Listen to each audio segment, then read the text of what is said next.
Bonjour à tous pour ce 11e épisode d'une émission que je n'avais pas fait depuis très longtemps, à savoir ta scène qui t'a le plus marqué, où j'invite à chaque épisode un confrère youtubeur à me parler d'une scène qui a eu un gros impact sur lui. Et aujourd'hui c'est au tour d'un bon pote que vous pouvez voir assez souvent sur la chaîne en la personne de Max Pereira de se prêter au jeu, qui comme à son habitude va nous parler de cinéma d'action à travers une adaptation très libre d'une œuvre de Stephen King, avec dans le rôle principal une montagne de muscles que vous connaissez forcément et qui a grandement marqué ma jeunesse. Vous êtes prêts? C'est parti.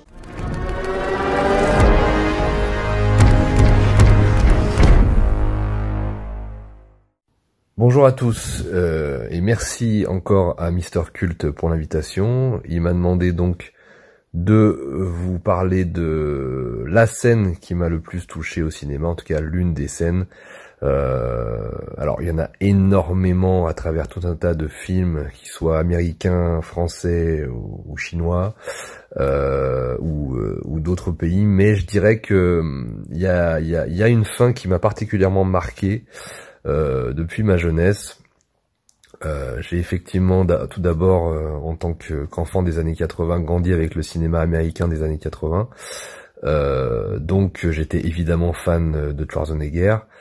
Et de ce fait, j'ai grandi avec tous ces films. Et il y en a un qui m'a particulièrement marqué, alors qui est vraiment pas considéré comme son meilleur, qui est même considéré parfois comme un de ses pires.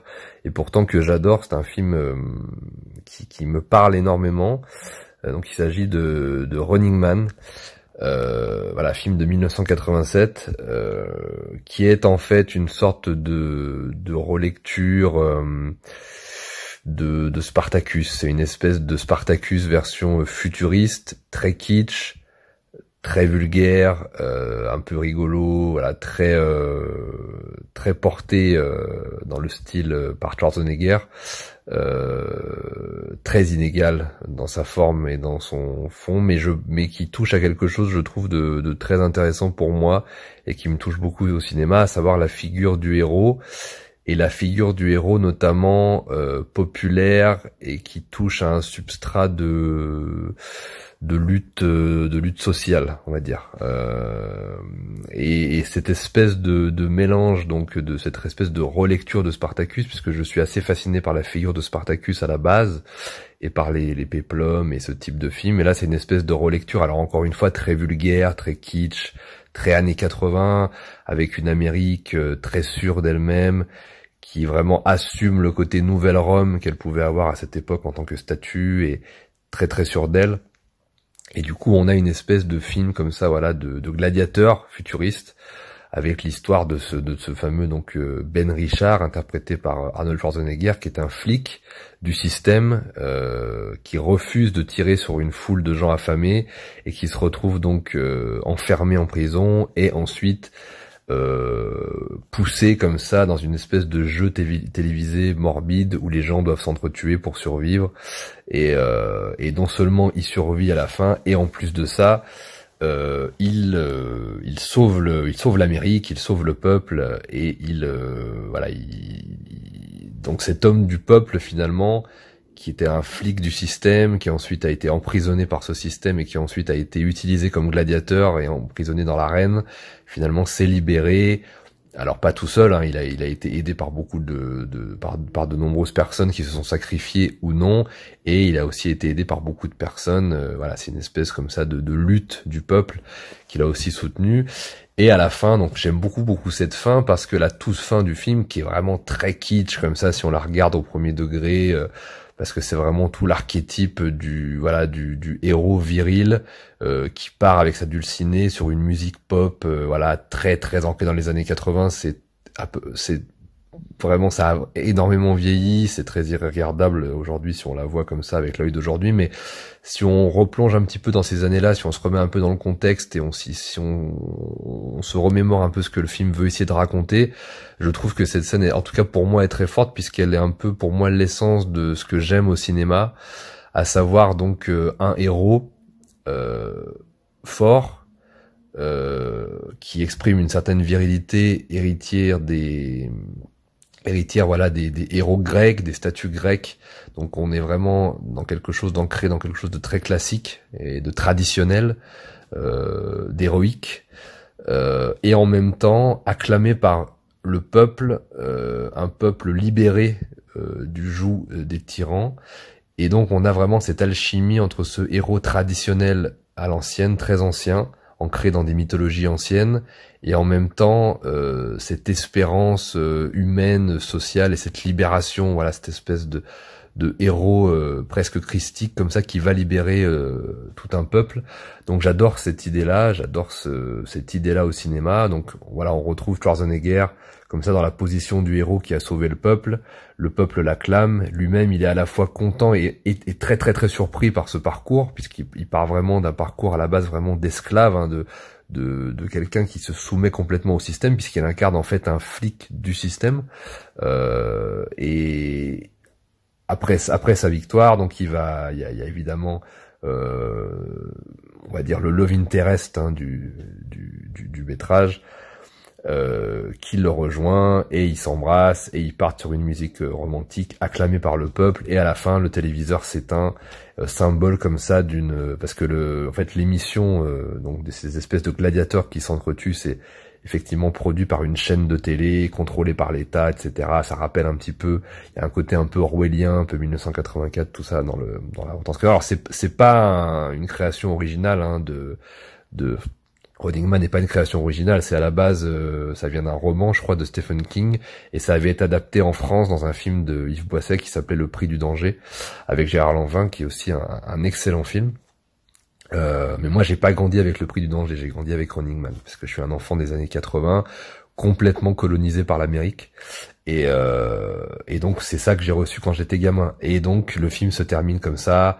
Donc un héros, une espèce de héros mythologique comme ça, grec, acclamé par la foule, qui s'en va comme ça avec sa princesse, avec sa guerrière, avec sa valkyrie, dans un décor rose bonbon, derrière une musique pop pleine d'énergie et de naïveté et de puissance typique des années 80. Donc il y a absolument, c'est un énorme cocktail en fait de trucs que j'adore au cinéma, très primaire, comme ça, très primitif, et on revient pour moi ce qui est un petit peu la source du cinéma, à savoir quelque chose un spectacle finalement. D'ailleurs à la fin de le Schwarzenegger prononce le mot ça c'est du spectacle, comme si c'était une espèce de mise en abîme entre les spectateurs, le fait que ce soit une émission de télé, etc. Et on revient comme ça à une espèce de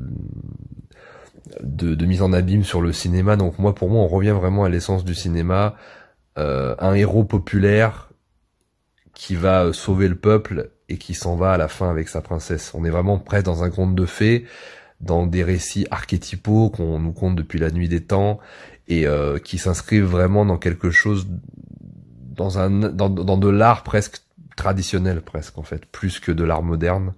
Et donc je trouve cette fin à la fois, elle est évidemment kitschissime à mort, d'une vulgarité et ça a super mal vieilli, mais en même temps essayer de revoir un petit peu cette fin et ce film avec tout ce que je vous ai dit sur effectivement le fait que ce soit une relecture des films de gladiateurs, de Spartacus, une réinterprétation comme ça du héros traditionnel mythologique, du conte de fées, et de la lutte sociale, la lutte de classe, mais de la vraie, hein, pas voilà. Et du coup je pense que ça vous permettra peut-être de voir les choses différemment. Après, j'essaie pas de vous convaincre dans le sens où vraiment moi ça a été quelque chose que j'ai reçu étant tout gamin, tout enfant, donc forcément les premières images qu'on reçoit étant gamin, c'est des choses qui nous touchent et on a du mal un petit peu à les remettre on peut les remettre en cause, on peut les remettre en perspective, et c'est ce que je fais, mais néanmoins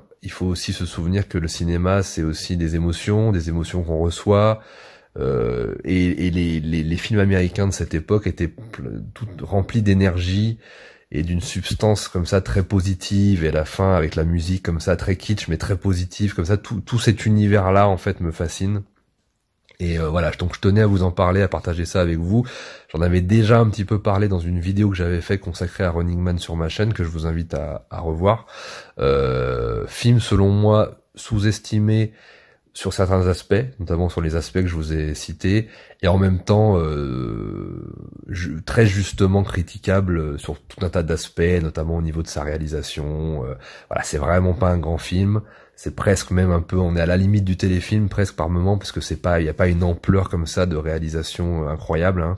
C'est très plan-plan, mais en même temps c'est très amusant, c'est très drôle, très violent. Et si vous aimez, voilà, c'est vraiment les années 80 dans ta face, donc c'est très intéressant pour ça. Mais je pense qu'il y a aussi ce petit substrat avec tout un tas de choses du monde de la tradition et de l'art traditionnel qui s'entrechoquent dans cette espèce de cinématographie bizarre. Donc voilà, la fin de Running Man, la toute fin de Running Man, est probablement la scène qui m'a le plus fasciné, qui m'a le plus parlé, parce qu'elle mélange en fait tout un tas de choses qui me touchent profondément. Voilà. Écoutez, merci de m'avoir écouté. Merci à Mister Cult pour l'invitation et pour m'avoir permis de parler de ma scène préférée. C'était pas facile parce que j'en ai effectivement énormément. J'aurais aussi pu tout autant vous parler de la scène de Bruce Lee qui court comme ça vers la mort à la fin de La Fureur de Vaincre, etc. Mais j'ai choisi quand même Running Man parce que c'est un de mes premiers vrais souvenirs de cinéma enfant à ce moment-là. J'aurais pu vous citer des scènes de Star Wars, j'aurais pu vous citer des scènes de films avec Louis de Funès, avec Belmondo, etc. de mon enfance. Mais voilà, je vous ai cité Running Man, la toute fin de Running Man, et ça me permet aussi de parler un petit peu du film. Donc voilà, je vous embrasse, merci de m'avoir écouté et à bientôt. Prenez soin de vous.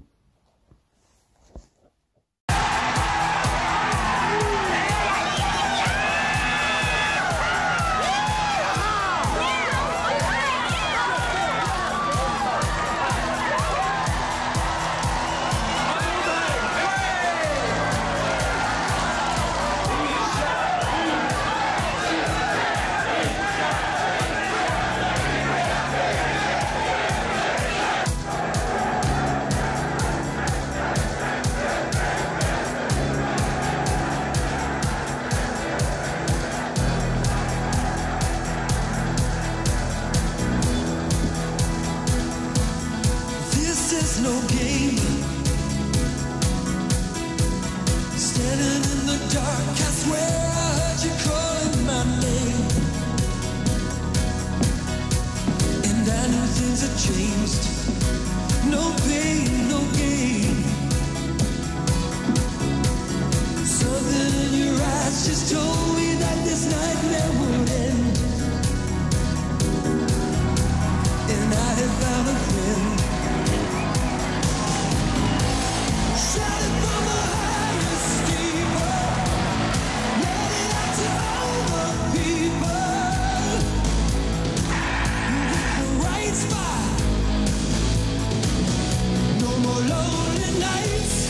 Voilà, cette vidéo est à présent terminée, j'espère qu'elle vous a plu et qu'elle vous motivera à voir ou à revoir Running Man, sorti en 1987 et réalisé par Paul Michael Glaser. Je vous encourage également à vous abonner à la chaîne de Max Pereira si ce n'est pas encore fait, certes essentiellement tourné vers le cinéma asiatique et en particulier le cinéma hongkongais, mais il se permet aussi quelques écarts à travers le cinéma américain et français, le lien sera dans la description. Pour nous, on se retrouve pour une prochaine vidéo, d'ici là, portez-vous bien, allez voir des films, ciao.